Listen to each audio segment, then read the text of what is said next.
The show has been a hit so far. Katya, thank you for being with us. Thank you for having me. So much. The show has been more successful than any show on Fox since 24, way back in 2001. Such a great debut.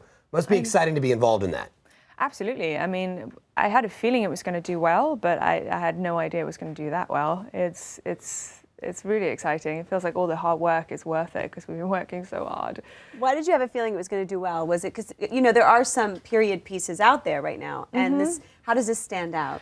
I think because of the fan base of this genre, I think I kind of had a feeling that the fans would absolutely love it. I didn't know if the critics would necessarily like it that much, but it's been amazing. We've been getting fantastic reviews, and I guess it's because it's, you know, it's a fun show. It doesn't take itself too seriously, and you know, but it looks great. And Bob Orci and Alex Kurtzman, you know, they do incredible stuff. Yeah, so, they know what they're doing. Yeah, obviously. They know exactly what they're doing, and it's so important for a show like this with a headless horseman running around, you know. Right. Yeah, it could get very campy very quickly, but it doesn't. You know, the show does a nice job of straddling multiple time periods. You've got Ichabod, 200 years old, 250 years old, just wakes up. But then in modern times, his partner's a police investigator. But then you're sort of stuck between times. You're his wife, and you're sort of stuck between those two periods. I know, it sucks. It's very odd. I know.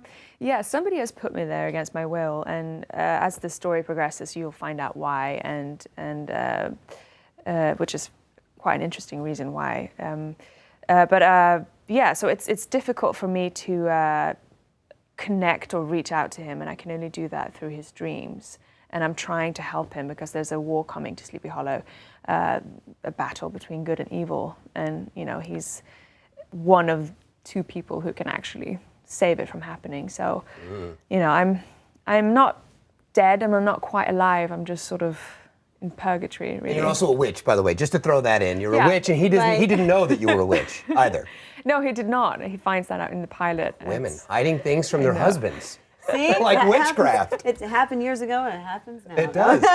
They also speak in like a Middle English. Is that a difficult accent for you? I mean, it doesn't sound like it would be, but...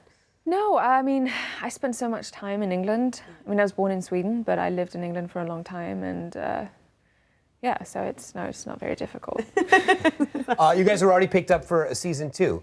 So quick. Which is very quick, yeah. So I know. what's the feeling like on the set? Everybody pretty excited to be moving Very forward? excited, You know you're going to get another season of it. That's rare. You can sense people are relieved, you know.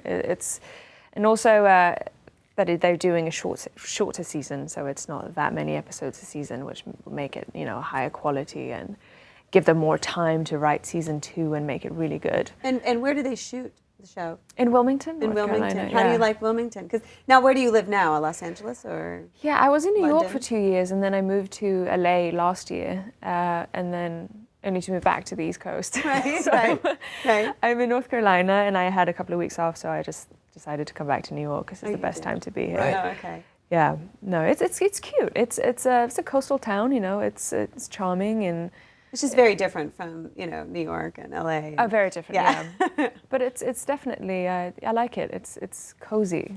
It has a warm feel to it. And Give us a little bit of a hint where this love story is going, because you haven't seen your husband in these 250 years, but for him it was just yesterday. He wakes up, there you are, his wife, but it's been centuries for you. yeah, it's a lot of stuff has happened for me. You know, I've gone through a lot. It's a tricky situation because, you know, he wakes up and he's obviously confused and he doesn't know what's going on, and he hasn't had time to fully understand or grasp what's going on. Well, I've been sort of alive for 230 years, so somewhere in between. Yeah.